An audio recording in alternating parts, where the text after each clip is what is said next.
record. There we go. Just a little bit of housekeeping. It's a small group today, so feel free to unmute at any time and ask questions. If you're not comfortable with that, please go ahead and put them in the chat and I'll be monitoring that. Cameras on or off. We always love to see everyone's beautiful faces, but we get it if that's not something you can do right now. So no worries either way. And before we get started, I don't know why I keep having this blank slide in here. All right. Before we get started, I just wanted to share with everybody that Eaton Great Start has a new service available. It's a texting service that we've partnered with a national organization that provides just little tidbits in your text about child development, different activities and games and resources you can, use for your children. And also you receive information about local things. So like play groups, story times at the library, registration for, preschool, different things like that. So if anybody's interested, you can just text EC Kids to 274-448. And it's free. And if you try it out and you don't like it, you can stop it at any time. You won't be getting a million texts until the end of time. And they send about 2 to 4 weeks. So it's not overwhelming. Don't expect that you're going to be getting like 10 texts a day or anything like that, because I know none of us want that.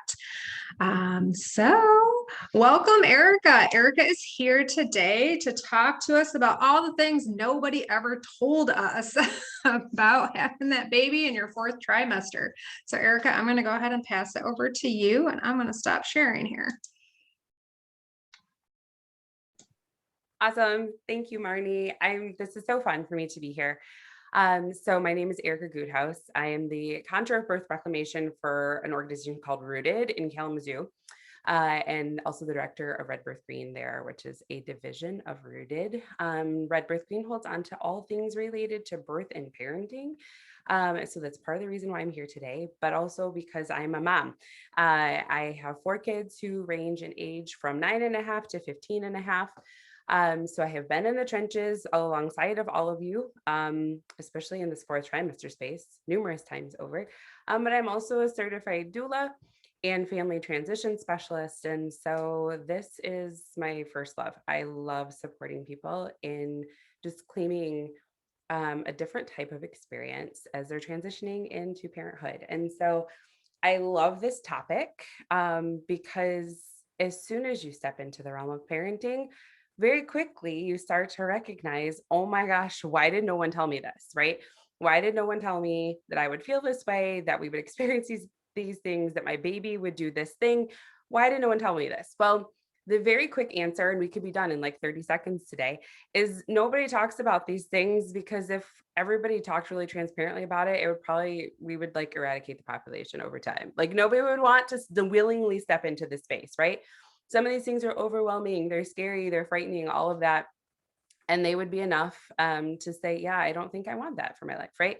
We also know there's a flip side to parenting and to having a baby that's really beautiful and wonderful. And so my school of thought is that if we create really like loving and supportive and brave spaces to have these transparent conversations together, that we can like make sure that we're able to focus on some of the more positive things, right? So if we go after the downsides, maybe a little bit with more intention, that we can create more space for the good. So I am going to share my screen really quickly today for just a few minutes. And then I would love for us to engage in some conversation more than anything, because I do want to create this environment that feels, there we go, that feels brave. I shy away from the word safe anymore because I can't, especially in this setting, in a Zoom setting, I can't guarantee that for anybody, but I can guarantee a brave space where you can be encouraged to share, with transparency and hopefully feel supported in return. So if at any time you have questions for me, please just come off mute and interrupt me. Again, I'm a mom of 4 kids. I live in a space of interruption. So just butt in, ask a question. I love that more than anything. All right, so we're going to start off by talking a little bit about the 5 protective factors because they matter a lot, especially if we want to thrive as parents. And we're going to camp out today and talk specifically for just a moment about social and emotional competence in children. And there's a couple of reasons for that. Because, especially when we're talking about infants and newborns, it can be really, really hard to connect to the ideas that might help us thrive during that time period, right? So I have on here that I listen to my children with my heart and my mind. So you think of listening, right, as words and an exchange in that way, but it can also be learning your baby's cries in the way that your baby and your nonverbal child communicates with you at different points in time, whether that's happiness and joy or if that's sadness and distress, either way. And so we have a responsibility as parents to start to learn those nonverbal cues and how they impact how we all interact together. So I love this graphic because it says you have what it takes and that your feelings matter, and so do your child's, right? So, societally speaking, a lot of times kids and babies, they're like kind of marginalized. And their thoughts and feelings get pushed to the wayside very quickly or dismissed. And so, how wonderful would it be if, as parents, we're able to start shifting that narrative so that our kids know that they're always in an environment where they do matter, regardless of if it's something that's big or small. All right, so social emotional competence starts now. I already alluded to this just a little bit in learning, baby's cues and cries, and that is the first forms of communication that we share together. But parents are able to support healthy social and emotional development in children when they model how to express and communicate emotions effectively, self-regulate, and make friends. So we hear often, like, these things start at home, and it's really true. In a really brash way, I refer to it as home training, but we have to work on these things in ourselves so that they can translate into the experiences that we pass on to our children. Many adults are not actually socially emotionally competent, right? If that is you or that's something that resonates for you, reach out and I can like point you towards resources that can help you to grow. There's some wonderful books that have emerged in the last few years about how to grow in that way as an adult. And I think it's just a really important step to acknowledge, like, oh man, I have a really hard time communicating emotions. Maybe I don't need to go and spend hours in therapy, but I do just need to know that there's actually a whole spectrum of emotions, not just happy, sad, glad, mad, right? There's one of my favorite tools in the whole world, which I'll share with Marnie to send to all of you, is the wheel of emotions. And it's not just those cores, there's a whole secondary level and actually a tertiary level too. And so words that we might throw out here and there and not realize what the root is, it's a really great way to have a visual to connect to that, impact our daily interactions, not just with our children, but also with partners and even just people like at the grocery store. I'm big on that global impact. So a child's social and emotional competence is crucial to sound relationships with family, adults, and peers. This is important because a baby who knows that when it cries, someone is going to respond to it and in an appropriate way becomes a toddler and a preschooler and a teenager and a young adult who knows that if they're experiencing something and they communicate about it because they feel empowered to do so, that someone is going to be responsive and they'll be able to get access to help. So I'm going to stop sharing because I really do hate slides a lot. And I much prefer to just engage in conversation. But I have a few notes that I want to share with you based on kind of what was given as the description of our time together today.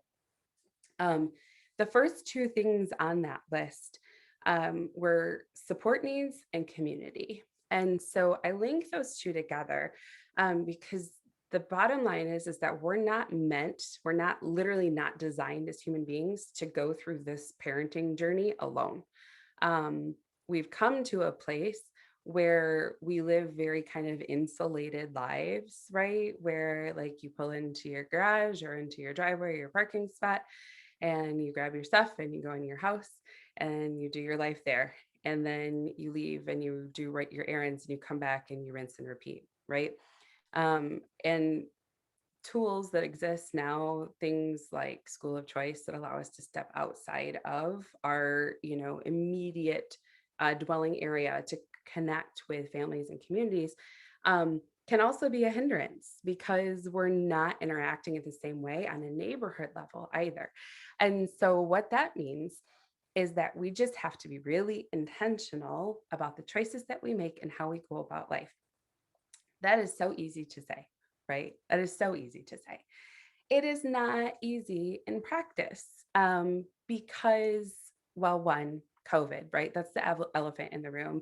That has limited our ability in a lot of ways to engage with community, interact with others that are closest to us in positive and meaningful ways. Things like story time at the library or play groups, and these are true even for infants and in that first year of life. There were prior to COVID opportunities to engage in that way, and that doesn't exist as much right now. But things that have emerged during COVID are really wonderful virtual support opportunities like this. So thanks for being here today.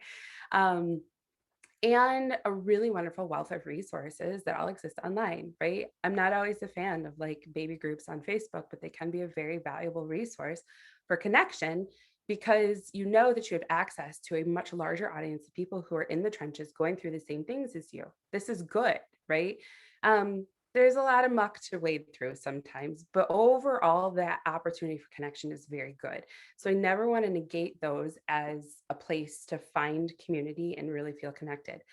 I have met people in those environments that are across the country from me. We've never met in person. We talk all the time. I talk to them more often than I talk to people who are, down the street from me. And so it can just be such a vibrant source of feeling grounded and connected when the world right now sometimes means that we can't be. The other important thing is to be able to identify the needs that you have. That's really hard sometimes too. So I would encourage you to step into a place where you can take even 1 minute with a pen and a piece of paper and just try and clear your head. Also difficult. I get that. And just jot down some things that feel like, man, if I had support in this way right now, this would really improve my mood, or this would really improve my ability to do other things, or this would really improve my ability to show up for, my older child, right? Um, so you don't have to do it this second if you want to. I totally encourage that too. But I think just again, it's about intention. I mean, you're going to hear that word a lot this afternoon because it's so easy to just get into a routine, especially when you're not sleeping, which we're also going to talk about sleep because that's really important.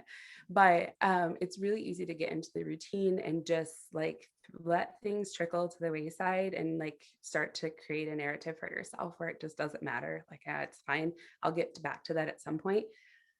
Newsflash, it matters. It matters a lot and it matters right now. And so anything that you can do or start to create ideas to pull in pillars of support that allow you to step into other spaces or create pillars of support for yourself so that you feel like you actually can ask for help. I struggle still. I do this work. I talk to people like you all the time, say, hey, these are the things you need to do. I still have a hard time just saying what my needs are. I need this from this person. And sometimes it's easier to just practice with a friend, right? It can even be hard to do it with friends, let alone family members, right? We don't want to hurt families or hurt feelings with those closest to us, and you don't want them to feel like, oh, they've done something wrong or they've let you down. But people don't know what they don't know. And so if you're not actually articulating a need that you have, there's no way with any type of certainty that you know that this need will be met. Does that make sense? Okay. So I'm going to move on and I'm going to talk a little bit about mental health because this is a big one, especially in the postpartum period. I see at least one of you has a tiny babe. And so I don't know what everybody else's status is, but here's the thing. We think of PMADs, right? Perinatal mood and anxiety disorders, as something that happens in that really soon after birth postpartum period, right? So I'm going to give you a little secret. Anytime in the first year, you can develop PMAD, right? So you're like, oh, but I'm so far, I had my baby a long time ago. It doesn't mean that it's not actually connected to that event. And also postpartum, that's like a forever and always situation. Like you're always going to be after the fact that you had a baby, right? There is not like you don't go back to like that isn't a race. So you're always in a postpartum period.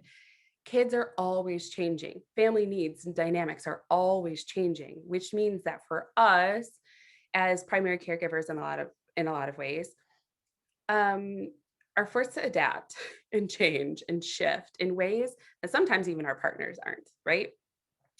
That can like create things like identity crisis, not knowing which way is up, right? This is very normal. I want to normalize that for you, that it's really acceptable and okay if like your baby is, 10 months old or a year and a half or 3, and you're like, I still just don't feel like myself.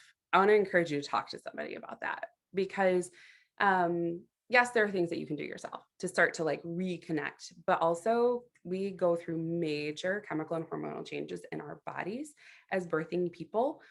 And that can make readjustment in the after really challenging. And so there are lots and lots of tools, um, including wonderful things like virtual support groups.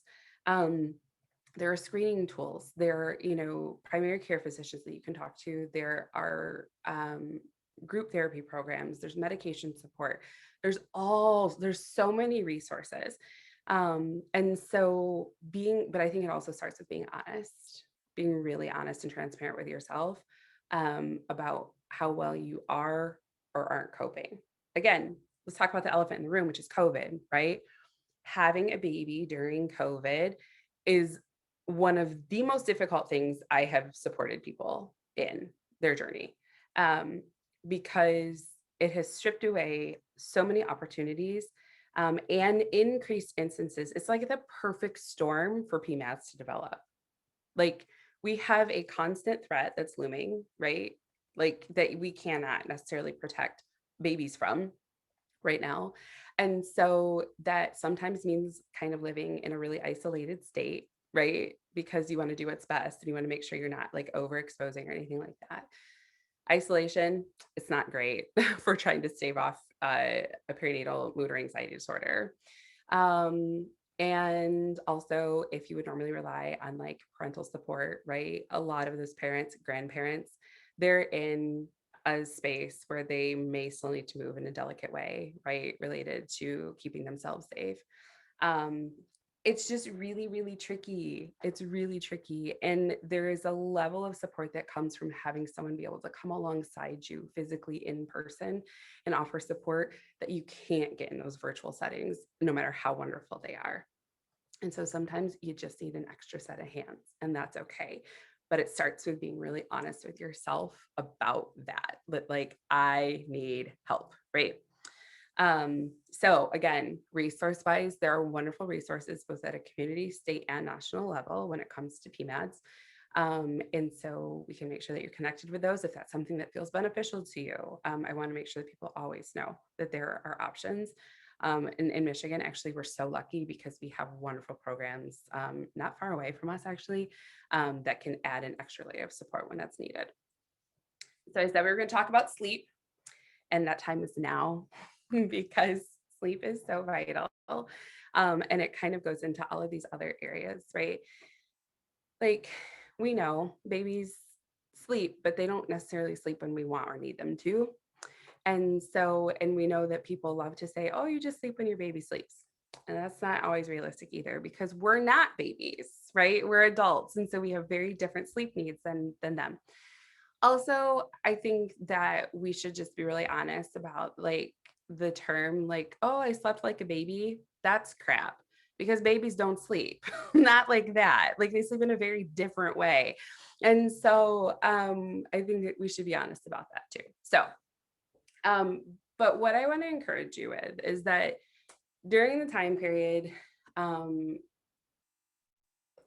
like the immediate postpartum, especially, but really the entire first year, you have to, if you are able to start shifting your mindset to looking at your rest on a 24-hour clock instead of nighttime only, it can be really, really beneficial and it can really change how you feel about the situation, right?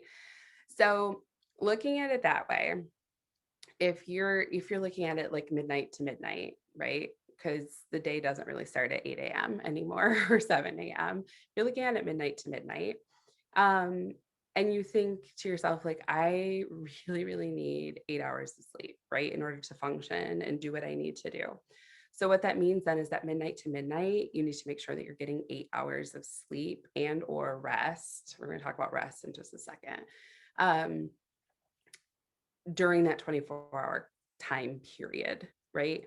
It's still meeting the need. It's not quite as satisfying because you don't normally get those long stretches that you might be used to. But you are able to address any type of a sleep deficit if you start to look at it on that 24-hour clock instead of being like, oh my God, I only got 3 hours of sleep last night. Yep, that's true. But if you then maybe take a little short sleep, like from 10 a.m. to 11 a.m. because baby's sleeping, and then you're able to lay down for another couple hours, even if you don't sleep, if you're able to actually rest. So like, I'm not scrolling through Facebook and things like that, right? You have to like actually like decompress. But you take a couple hours then, okay, so that's 3 more hours. Now we're up to 6 in a 24-hour time period. That's great. And if you have a partner that comes home from work and you can maybe even hand that baby off and you can go and sleep for a little bit while, they're still like transitioning in the evening, well, then you could maybe snag another 3 or 4 hours at that time period. And then look, like you just met your sleep threshold for that 24 hours. So then no matter what happens between, let's say 10 p.m. and like 3 a.m. when the baby wakes up again, like you can maybe get some more rest. Like that would be awesome, right? We're all at a rest deficit most of the time, but you can start to shift your attitude and your mindset a little bit towards that, because you know that you've created pockets of opportunity to make sure that you're taking care of yourself. So any questions? Everybody's so quiet today.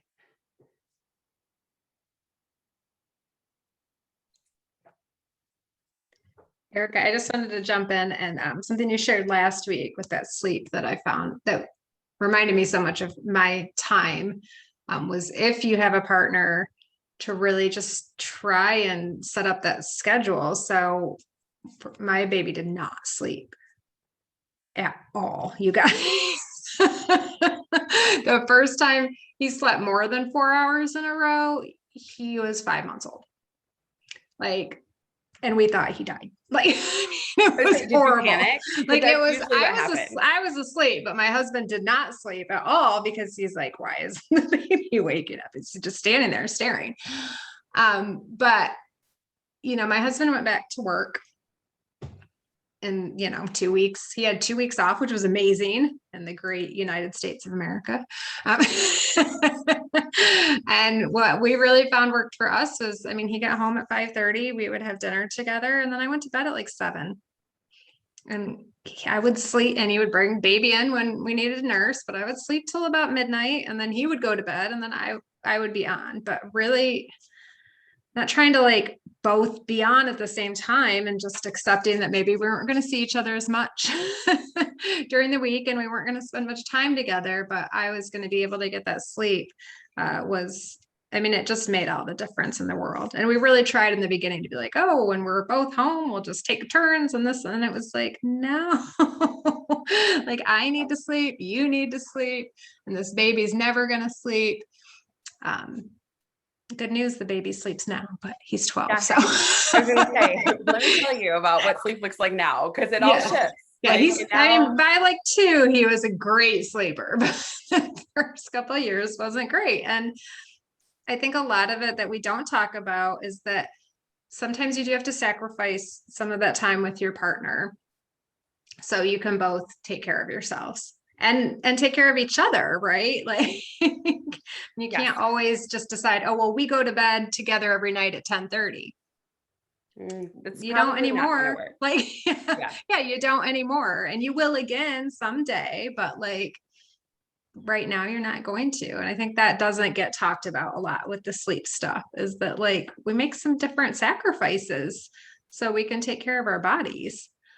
Yes, because if we're not taking care of our bodies, we can't take care of our babies either. Like that's the thing that it comes down to.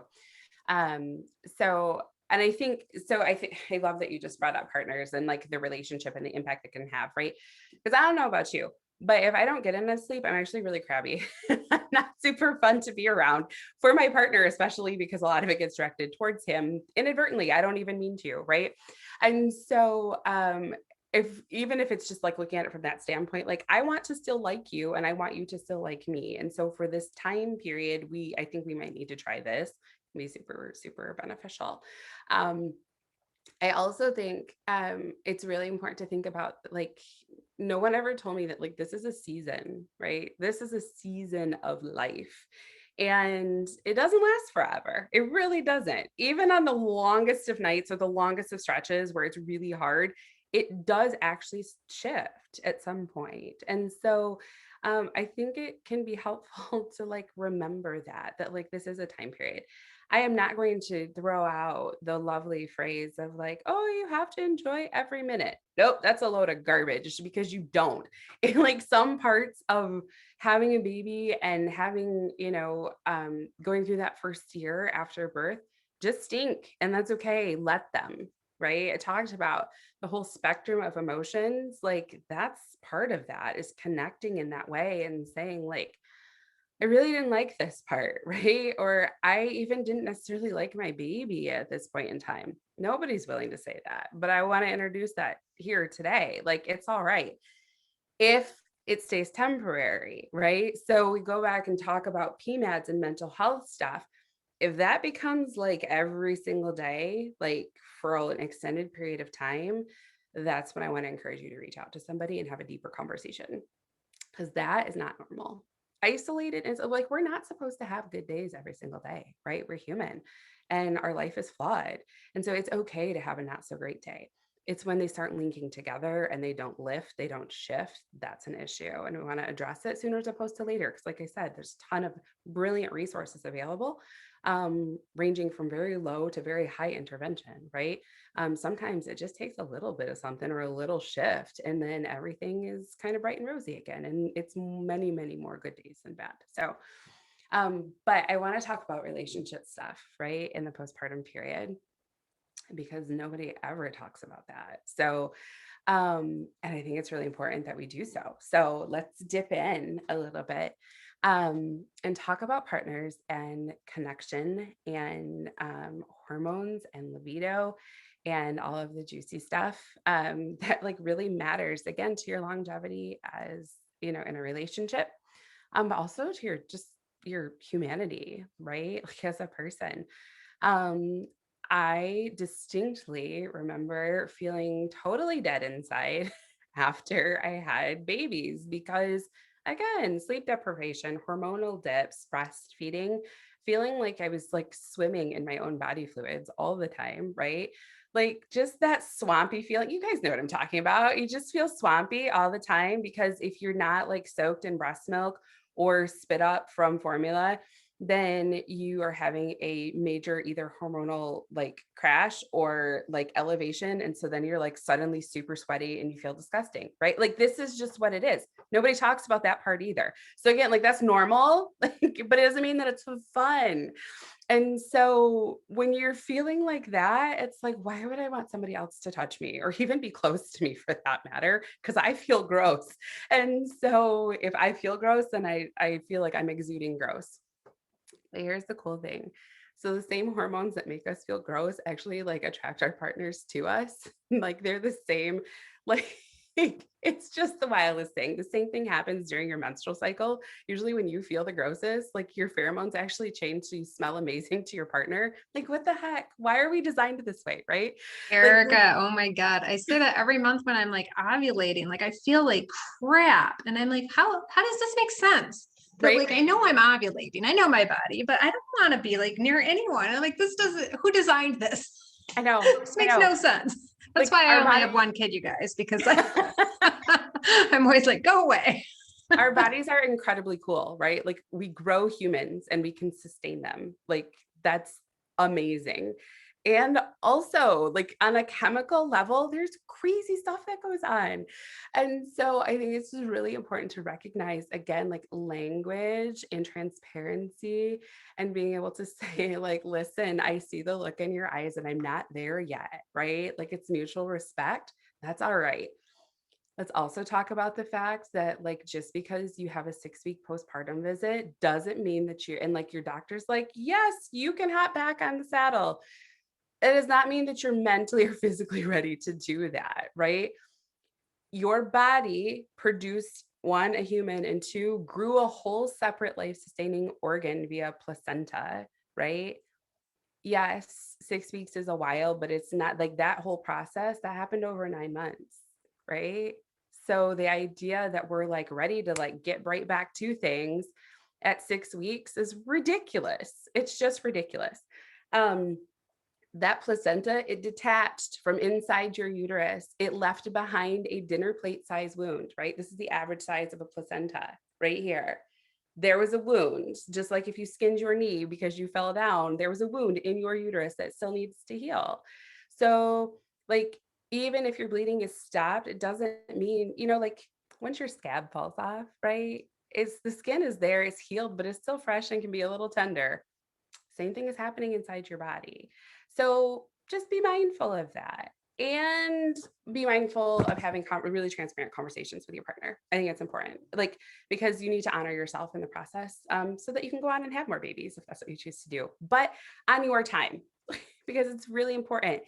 We've all heard stories about Irish twins, right? Babies that were born within that same 12-month period. And I'm always like, oh, honey, I'm sorry. Congratulations. Like, I don't know. I don't know what to say, even though this is my business. Like, I'm in the business of babies and bodies. And like, that's what I talk about and do all the time.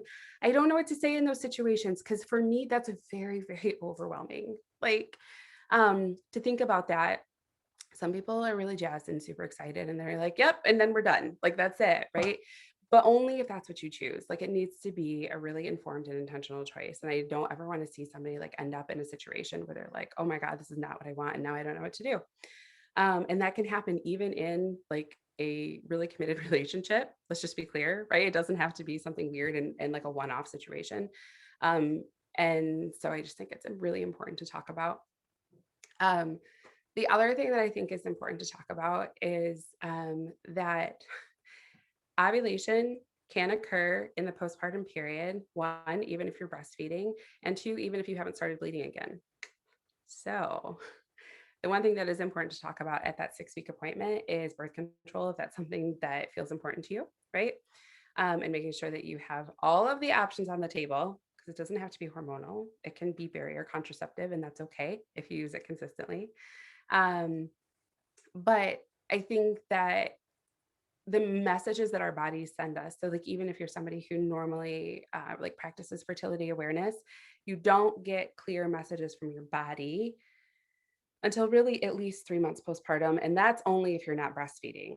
Like, the entire time that you're breastfeeding, cervical mucus is going to be different. It's going to present different. So like, things that might let you know previously that you're ovulating, you're probably not going to get those same clues. So you just need to be really in tune with what's happening and be really intentional about that space.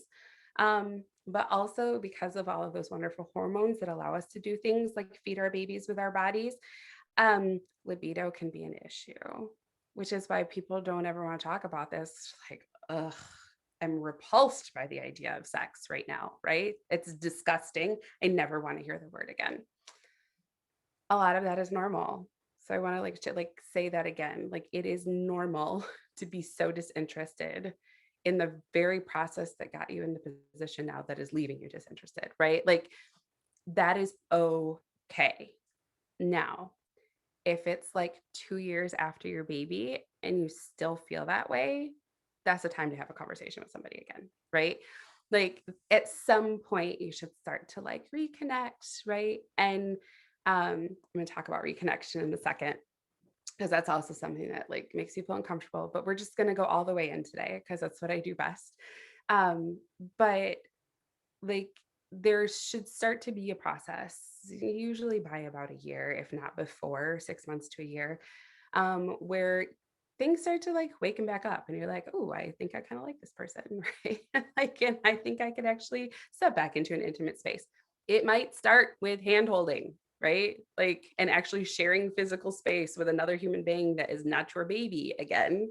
Like, it may start with holding hands. It may start with, just like canoodling on the couch watching a movie. Like it doesn't have to like be straight into like a penetrative intercourse. Like that's not what it has to be. You start to redefine intimacy, you start to redefine sexuality in that postpartum period. Um, and I think it's good and it's okay. And I want to normalize that because it's not something that's emphasized quite often enough, at least in my opinion. I just think it's really important that we honor ourselves in the process that we went through in creating and growing a whole nother human being, right? It was really significant. Your body went through a lot, your mind went through a lot, your hormones went through a lot. And so it takes sometimes a lot of time for that to start to re-regulate itself. Any questions? Erica, I think that really goes back to what you said about seasons. Like with your partner, there are different seasons in your intimate life. Like, I mean, there just are. And my experience was my husband and I met, dated, got engaged, and got married very quickly, and then had a baby like 11 months after we got married. So, I mean, we went from like, oh, this is so new, like that season. Like we didn't get the chance to get to the we're kind of bored with each other season, and then had a baby, and that's a different season. And then you have a toddler, which is also a different season. And then they get older and you find different time and they sleep better. But like, don't, whatever season you're in with your partner, again, as long as you're being transparent with each other, like that's yours because everybody's different. And we get so many images like thrown at us all the time in the media and even these mom groups and from friends, even that like, oh, yeah, we're intimate 3 times a week and, with a 6-month-old at home. And it's like, great for you. And maybe you're intimate 3 times in 6 months and great for you. Like, as long as it's working for you and your partner, and then you guys are good. And like, don't worry about what other people are up to because like I used to, your friends talk and stuff, and you're like, oh, what's wrong with us? Or, oh, what's wrong with them? And like, nothing's wrong with anybody. Like, just do you. Yes. Yeah, Yeah. absolutely. No, just do you. So like I said I want to talk a little about like reconnection. So I also think that reconnection starts with yourself. Like I'm so big on like elevating the fact that like you cannot provide for others or put out to others what you're not able to do internally, right? And so that reconnection process starts with yourself. It might start with some things that are simple as like just going for a walk by yourself, right? It may look like starting to reconnect with activities or projects that like bring you a lot of joy, that you've kind of set to the side because you've got a baby that's, always calling for you. It also can look like when we're talking about intimate spaces, it can look like stepping into a space of self-pleasure before you're ready to connect with your partner in that way. Right. So like, because again, our bodies, they're different afterwards. And so if you're like, God, I don't even know what's going on down there, like grab a mirror, like take a look and be like, oh, okay, it's still fine. It's still like, it's still there. It's still functional. Right. And so I think it's so important that we take the opportunity to do that. And then you have to talk about it. I talk about it because again, like this is literally what I do. We talk about sexuality all the time.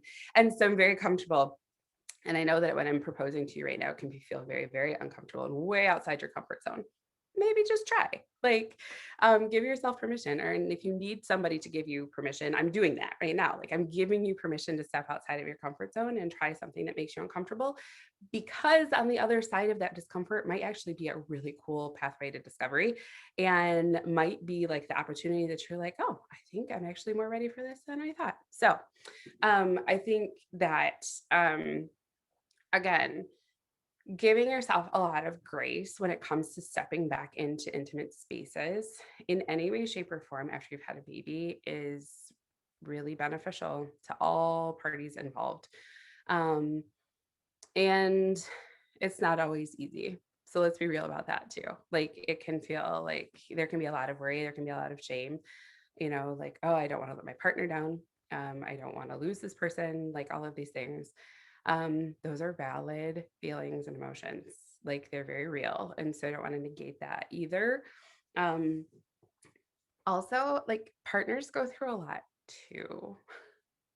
right? Nobody told me that. Nobody told me that like my partner was probably also struggling in ways that are completely unrelated to my struggles. And that if I can maybe find a pocket of time to hold space for that person to share what they're going through, what their experience is. Because a lot of times what happens is that baby comes into the picture and those partners feel like they go out of it. But again, it's a season. And what actually happens is that our roles just shift and change. But if we're not talking about it and we're not taking an opportunity to connect about it, it can start to feel really isolating, right? We talked about isolation and the effect that it has on mental health and like what that looks like, in the context of COVID.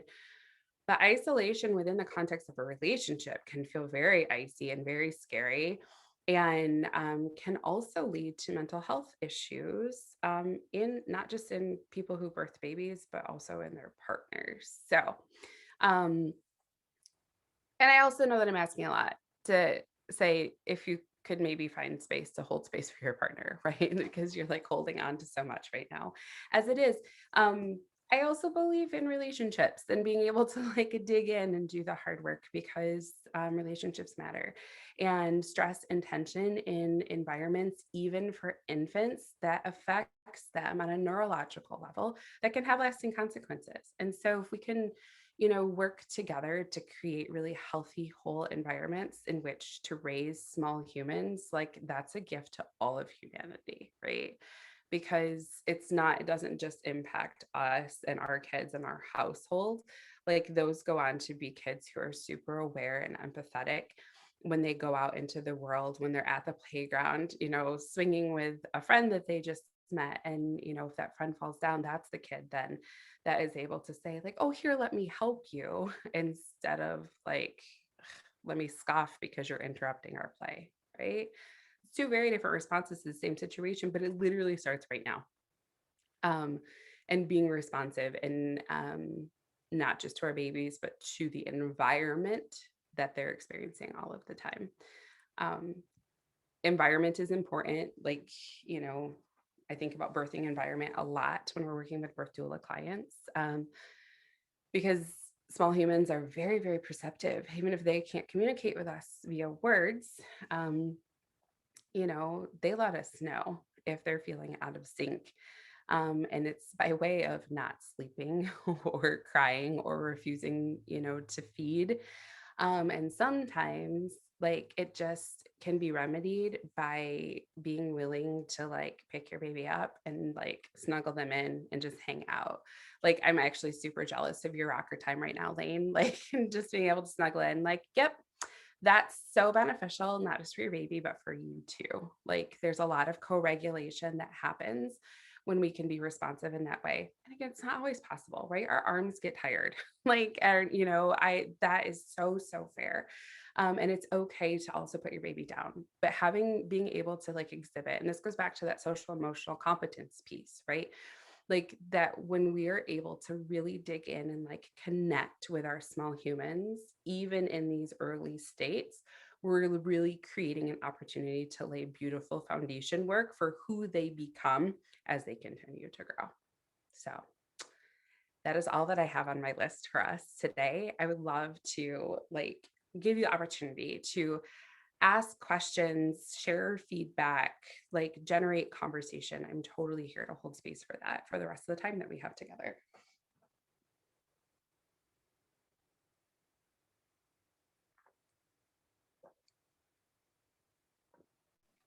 I'll just say that I really appreciate all of this. I've been trying to keep it very real with people when they ask how I'm doing and how being a new mom is. And that, like, for the first month, especially, it was not at all what I anticipated or how people frame it. I had someone text me who had a baby a week before he was born, just saying, like, isn't it's the most amazing feeling in the world? And I was like, is that what I'm supposed to be feeling right now? Like, no, it's not. It's really hard. I'm exhausted. Like, I don't have immediate feelings of love and affection for this being, which I think is super normal, and people don't talk about that. So I appreciate you talking about the hard stuff. You're so very welcome. And yes, I think like that's not something I actually dipped into, is that like sometimes the process of growth and evolution after you have a baby is one that takes time. You don't necessarily have immediate love and joy. Like, Right. I'll share very honestly, like I've watched many other people have babies now, like in person, and then, watching videos and watching, theatric portrayal and things like that. And like the moments where like they like look at the baby and there's instant tears and like, oh my gosh, all of this thing. Like, I literally never cried when my kids were born. I don't know. Like, it's not that I wasn't like super in love and ecstatic that they were there. It's just, I was like, I don't know you yet. Right. Like, I don't know. Like, it's kind of how I flow as a human anyways. It's like, I need to like know somebody so I can like really connect deep with them and go there and go in. And you don't have that. Yeah, you have a lot of time, like, with your ribs getting kicked or like a, butt, like keeping you up in the night, like that kind of stuff. But like, you don't know that person. And so it's okay if it takes some time to be like, oh, you're amazing, right? Like, and really just like getting to know who they are, personality, and what they're, how they're going to communicate in the world. All of that. It sometimes can take time, and that's all right. So, yes.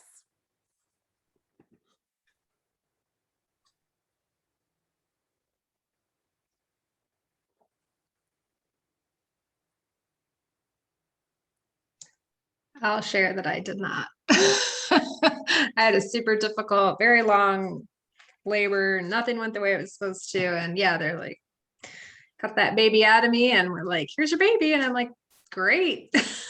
Like, where do I go next? Like, I'm done. Like, like that was like 2 days of, I mean, I didn't bond right away. I didn't even see my baby for probably 2 or 3 hours after, because I was in recovery and shaky from the drugs and, yeah, it takes time sometimes.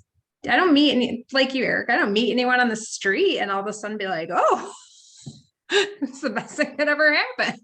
Yes. I mean, they are later once you get to know them. Yes. But like, and that's the thing. I don't know how we got to this place of what I consider to be unrealistic expectation that's placed on us, like as parents, right? Like, everything's supposed to be great. Everybody's supposed to be happy all the time. You're supposed to be happy all the time and love what you're doing every single moment. That we're supposed to immediately fall in love with our babies, like all these, like how did that become a thing, right?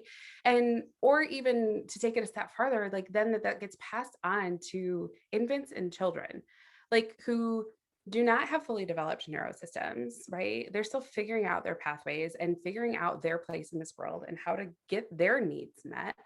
And like, yeah, they can just be there and that's all right. Like, we have a full skill set and we don't get it right. Like, how is it that we have come to a place where we expect these tiny, tiny humans to like be able to let us know what they need? Like, no.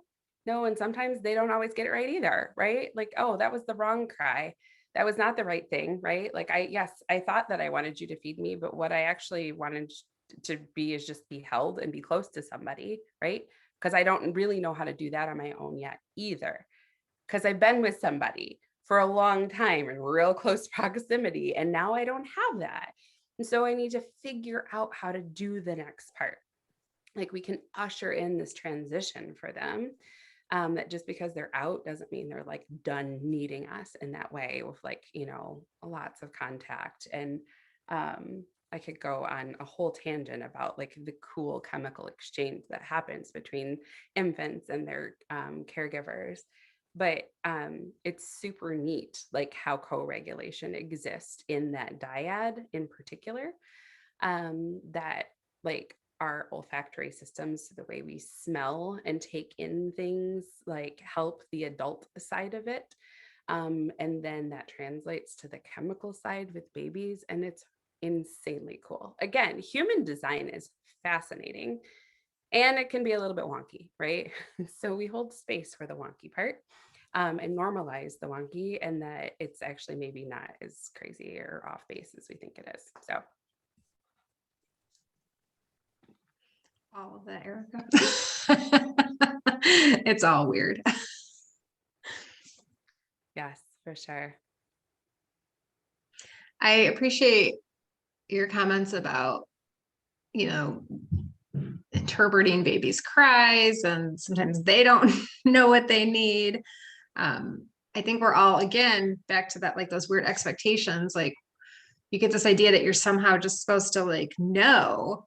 And if you can't calm your baby down, like you're just this huge failure, right? I mean, that's how I felt. Like, I can't figure out what this kid needs. And I think it's important to remember that sometimes there is a bigger need beyond like those immediate ones. And it doesn't make you a failure, but like those are the times to go talk to someone. I mean, as it turned out for us, my baby just could not tolerate, I was breastfeeding and could not tolerate me eating any kind of dairy. Like he was just incredibly uncomfortable for months. And I asked doctors about it and I got blown off. And then I did some more research and then I asked some more people. And then I decided to just stop eating dairy. And I had a totally different kiddo within 2 or 3 weeks.